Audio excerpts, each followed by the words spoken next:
Hello and welcome to iBuzz. I'm your host Nashin Bukhari, bringing you the latest and most exciting entertainment news from showbiz world. In today's episode, we will discuss brown actors trying to adjust in Hollywood, followed by 3 recommendations holiday season. First things first, let me quickly take you to the top stories of the day. Priyanka Chopra talks about breaking free of the brown girl stereotype in Hollywood.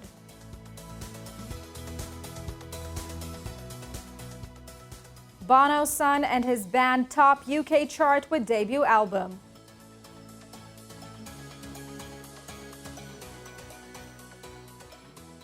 Cannes Film Festival, Titane wins top Palme d'Or prize.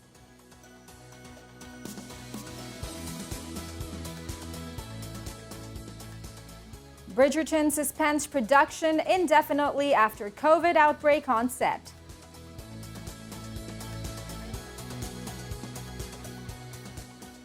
And Eminem leaves Biz Markie fans disappointed.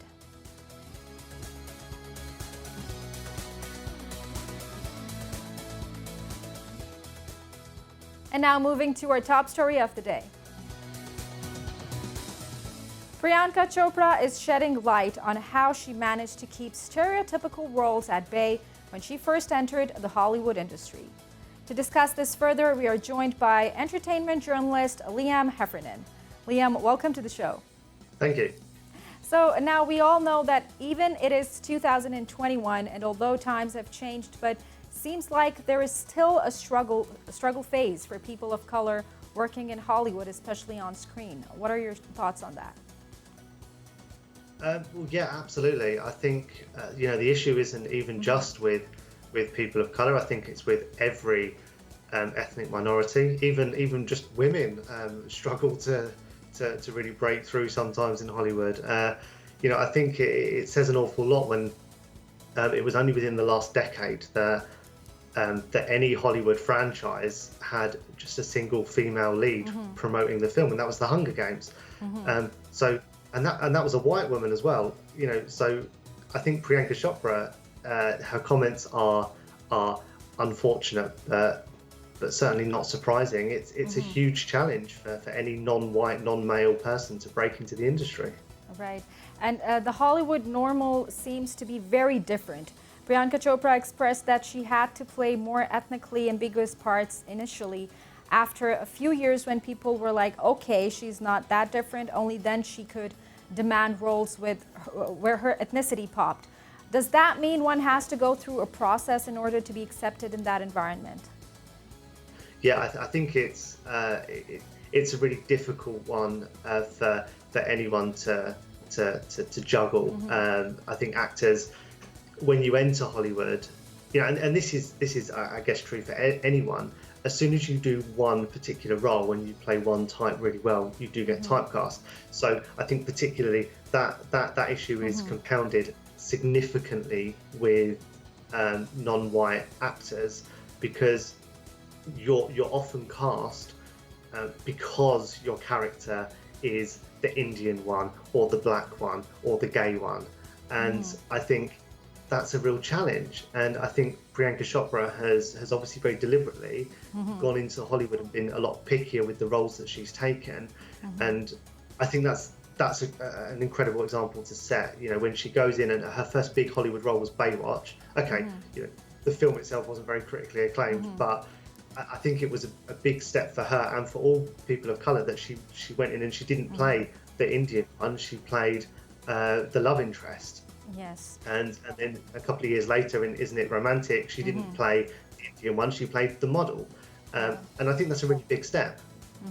And now Priyanka exclusively mentioned the struggles of being a brown woman in the Western entertainment industry.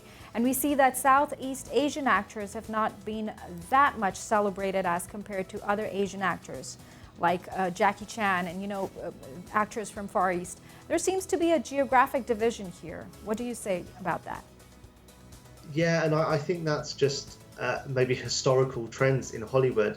When you say sort of Jackie Chan, I think there was certainly an era when sort of the martial arts movie was very popular, and Hollywood being Hollywood thought, okay, let's go to to China or Hong Kong or those areas where martial arts is particularly big, and let's find someone that can represent that. It's still this horrible example of typecasting and kind of racial profiling in the movies. But you're right, that there haven't been the same kind of opportunities for other parts of Asia.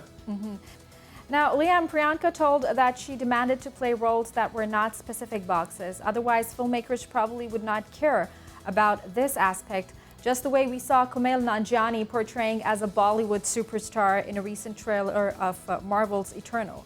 So how important and effective do you think a celebrity's own demand can be when they wish to break these stereotypes?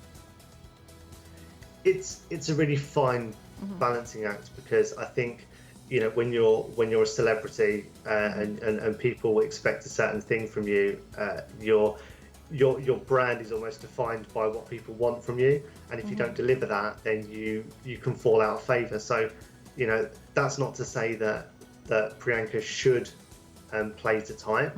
I think it's very bold of her not to, and to find roles that deliberately don't. But she certainly took the more difficult path to success.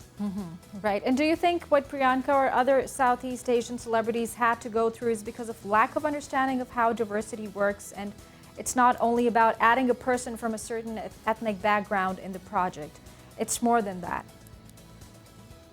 Absolutely. I think you hit the nail on the head, really. I think we became very distracted at first, as an industry, with just saying, okay, we need to look more diverse. How do we do that? Let's just put Priyanka Chopra in the movie.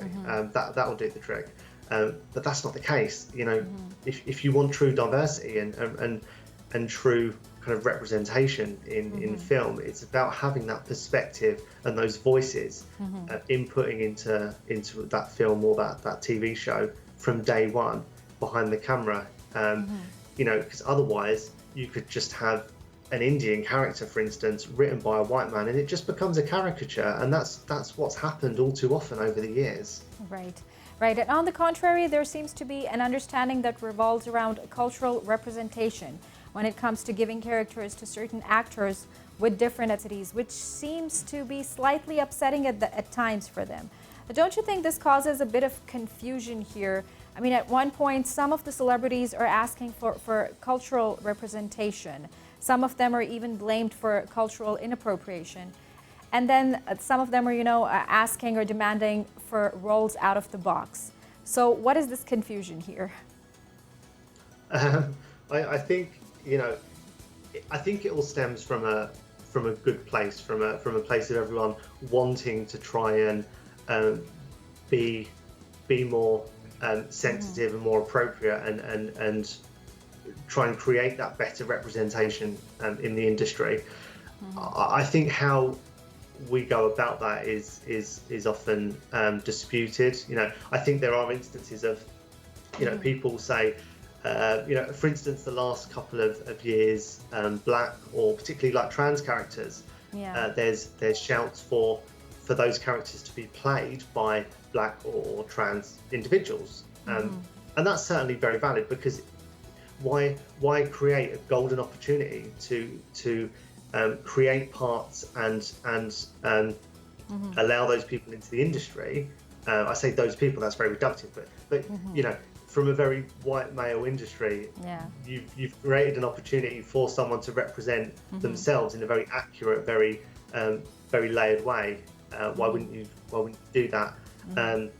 But on the other hand, of course, you need an industry that's fully diverse and enough that's not so much of an issue. I think we're a way away from that. Absolutely. Now, there seems to be a lot of complaining, criticism with respect to lack of understanding diversity and cultural representation and whatnot.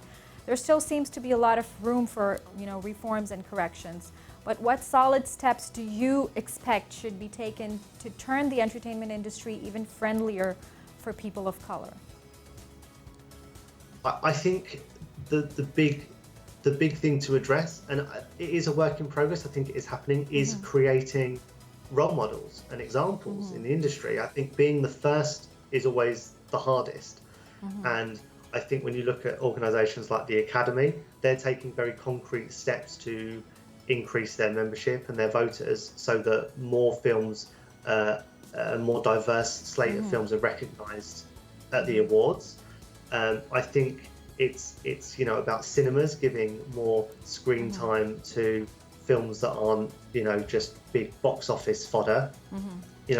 It's about holding films up that show diversity and saying this is what we're about. Right. Great discussion. Thank you very much indeed for being with us, Liam. Thank you. That was Liam Heffernan. And now moving to other story details of the day. Elijah Houston has proved he can follow in his father Bono's footsteps after the debut album by his band Inhaler entered the UK chart at #1. Houston fronts the Irish band whose LP Won't Always Be Like This has knocked Olivia Rodrigo's Sour off the top spot. Although Bono's band U2 has had 10 UK #1 albums in total, Inhaler has managed something they did not by going to the summit with their debut. Director Julie Ducournau is only the second woman to receive the Palme d'Or and the first female to win it alone in Cannes Film Festival. The film Titane, which is Ducournau's second feature, tells the story of a young female killer. The award was prematurely revealed by U.S. director Spike Lee at the beginning of Saturday's ceremony. The jury president let the big secret slip before telling the audience. Titane had split critical opinion and has been described as one of the most shocking ever shown at the festival. The hit Netflix series Bridgerton had to put a pause on its production for the second season after a COVID breakout on set. The hit series had to shutter the sets temporarily after a crew member contracted COVID-19. The production of the second season resumed but was suspended indefinitely on Saturday after another person tested positive. It remains unknown whether the second diagnosis was of a crew or cast member. The report details that Netflix has stringent testing protocols in place. The news comes after the United Kingdom recently reported its highest number of COVID cases on July 16th in over 6 months. Eminem has yet to offer condolences on the death of rapper Biz Markie, who died at the age of 57 on Friday. Biz passed away in Baltimore Hospital at 6:25 p.m. Friday night. Tributes poured in shortly after the sad news surfaced online. Snoop Dogg and several other people from the music industry paid tribute to Biz Markie. Eminem fans remembered the deceased for his last year's Godzilla video, which the Detroit rapper had enjoyed watching. The Lose Yourself, who often uses his social media accounts to offer condolences to the passing away of any friend or acquaintance, has yet to react to Biz Markie's death. And that's it from the newsroom. We will be right back after a quick short break. Stay tuned.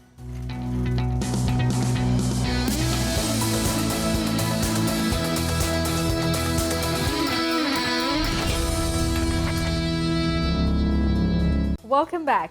Nothing seems more fun than watching old movies with friends and family during midsummer, especially when it's too hot to go outside. In this segment, we will review 3 recommendations that had been long forgotten: Scooby Doo, Pacific Rim, and Starship Troopers. To review the movies, we are joined by film critic Van Connor. Van, welcome to the show. Thank you, Nashim. It's a pleasure. Thank you for letting me talk about such fun movies as these 3, because what wants to talk about? Yeah.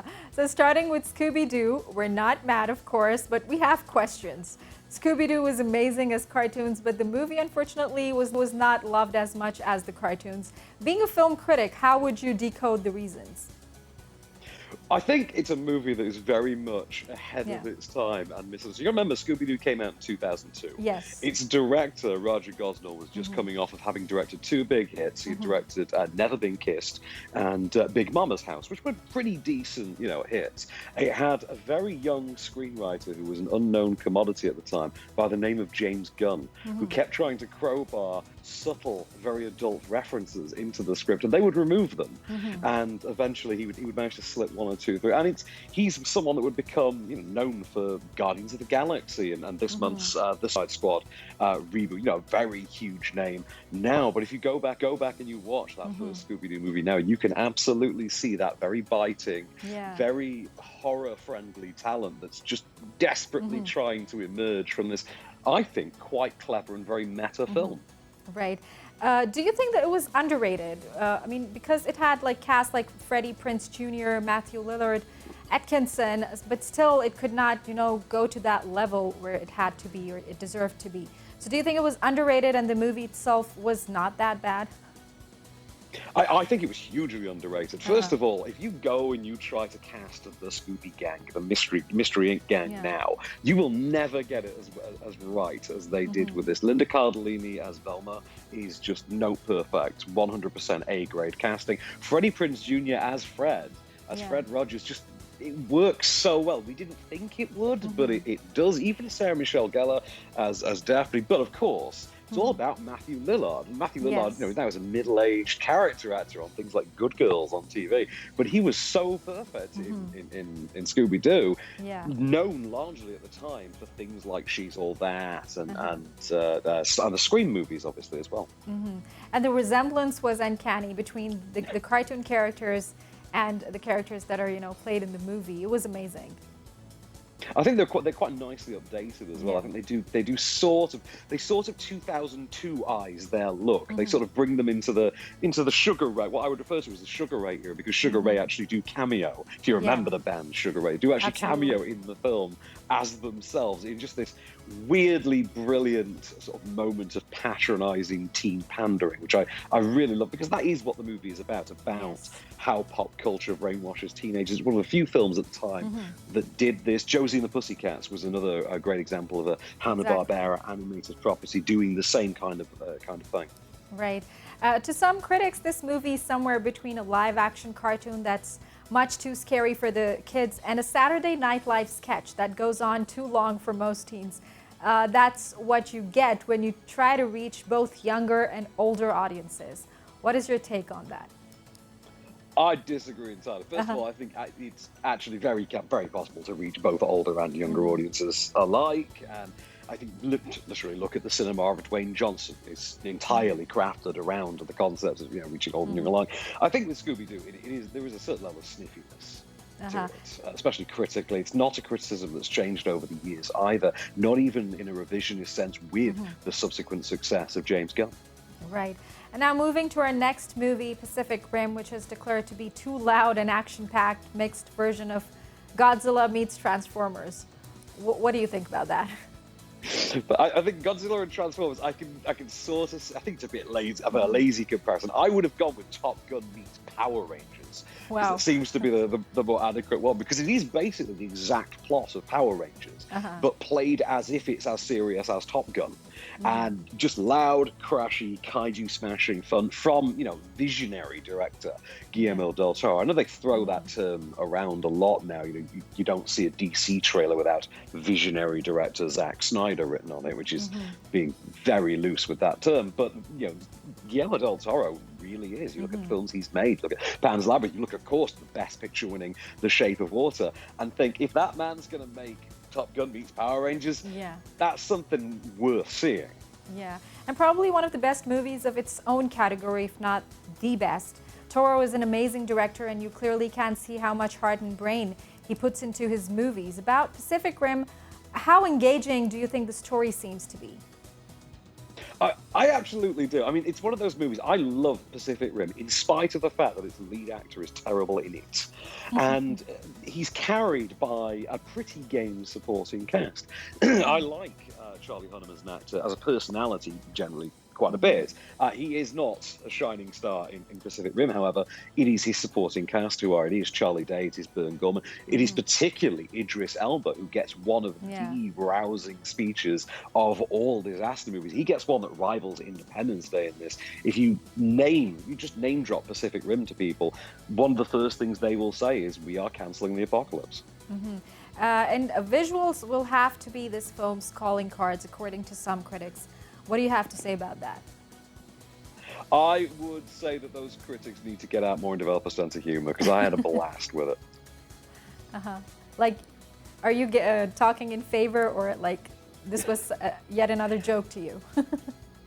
To be honest, Pacific Rim is a movie that you knew before you ever saw. You knew before you saw the finished film, just for the trailer alone, you knew this movie was opening with nothing but a barrage of critically derisive reviews, and then there are going to be a small contingent of people under 40 who managed to have some fun with it. You know, who had grown up with Power Rangers and had grown up on Top Gun, things like that. The problem is if we're being really, really honest, the average film critic is 45 plus, if we're being charitable. It's not a film that skews above a certain age. I have younger friends who are fanatical about Pacific Rim, who even like the sequel that I think is pretty terrible. I've never seen the animated series, I admit, but I have seen the sequel.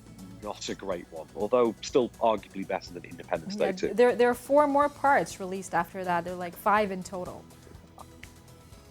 Like making one after another. I know Avatar has like 5 of them now, I think. We've got those to come, and there's a lot of overlap there as well. But we saw shades of Pacific Rim, and particularly its visual stylings, its on-the-ground setup, its gritty aesthetic, recently with Godzilla vs. Kong, and I would argue it was one of the more successful elements of Godzilla vs. Kong. Right. And Van, last but not the least, Starship Troopers, 1997. The storyline is pretty straightforward, and it's not very hard to follow, but still, you know, it managed to catch a lot of eyeballs back then. It was pretty groundbreaking when it opened. I was 15 when Starship Troopers opened. I remember the very first ad with Blur's Song 2 playing over the top of it. And it is a ludicrous, ridiculous movie, in much the same way that Pacific Rim is a ludicrous, ridiculous movie. However, it's got so much going for it. It is directed by Paul Verhoeven, who, of course, by that point had given us RoboCop and given us Total Recall. It is written by Ed Neumeyer, who gave us a RoboCop as well. It's adapted from classic science fiction novel Robert A. Heinlein, and it's got a cast of up-and-comers who are specifically chosen, as we are told by director Paul Verhoeven, specifically on the basis that they could basically act, but they were very pretty. And that kind of lends itself to what the generally thought of legacy of the film is, which is it's a dumb, pretty movie. Yes, it's very specifically meant to be a movie rooted in the aesthetic and the aesthetic of 1930s German visuals. Right, and we must appreciate that the special effects for 1997 are pretty much impressive, like way ahead of their time. They still hold up to this day. I see, I constantly see movies with special effects that do not even compare to Starship Troopers. I showed this to my girlfriend's 15-year-old son, and his response to it was not as positive as I would have liked. But it still goes down relatively well to anybody you show the movie to today, because so much of it is practical, and at the same time it has some groundbreaking CG effect. And that, I think, is down to that Jurassic Park principle of do as much of it practically as you can, and then smooth over the edges with the CGI. Right, and to some critics, the movie only made to a certain level because of the acting. Had it been released in today's time, these days acting is always compromised. If there is like a whole lot of special effects package in a certain movie, it can cover the loopholes that are created by the acting. So what are your thoughts on that? I would argue nowadays we care a lot less about performances, definitely. Yeah. I mean, we are very much... I mean, it's worth noting as well, if you did Starship Troopers today, which noticeably is a movie that has never had a proper big-budget blockbuster reboot. It has been rebooted a couple of times in different forms. But if you made Starship Troopers for the very first time today, it would be on a streaming platform, and it would be as part of a commitment to make 6 sequels. And maybe a streaming series spin-off as well. But the performances in it, I think now they would be too conscious. The idea that Paul Verhoeven hired specifically dodgy actors, which is, we're being polite about it. I think that they're perfectly fun. They suit the material very well, but I'm very aware that the material has been designed that way. And I think anybody watching the film very quickly gets the idea that this is not being played completely serious. We are sort of being meta. I think nowadays they would think too much about it. Right. And Van, there's something common about all these 3 movies that we chose today to review. It's the story being all over the place. It doesn't seem to be, collected. It doesn't seem to be at one page. It's all over the place. Your thoughts on that? I mean, I disagree. First of all, Scooby Doo, really fun mystery. It's a fun teen mystery, very much in the style of a classic Scooby Doo movie. Having said that, it's written by James Gunn. It does get subversive with itself. It does have a neat little twist in the tale as well, and also Rowan Atkinson in there as Mr. Mondavaria. So it's just good fun. Pacific Rim is a lot more of a straightforward film. There aren't really many twists and turns in that one, but Starship Troopers is a movie that I would argue is a sharper, more incisive movie, incisive movie as well, today than it was in 1997, because the things it says about propaganda, about how governments can manipulate their people, about populations in times of war and things like that, are things that resonate more with audiences 25 years later for the things that we've seen across the world within the last 25 years than did then. Right. Van, it was so much fun discussing these movies with you. Thank you very much indeed. Pleasure, Nishu. That was Van Connor with his reviews on the selected movies. And that is it from today's episode. We hope you liked it. Don't forget to share your feedback on the social media link mentioned down below. We'll see you next time. Until then, take care and goodbye.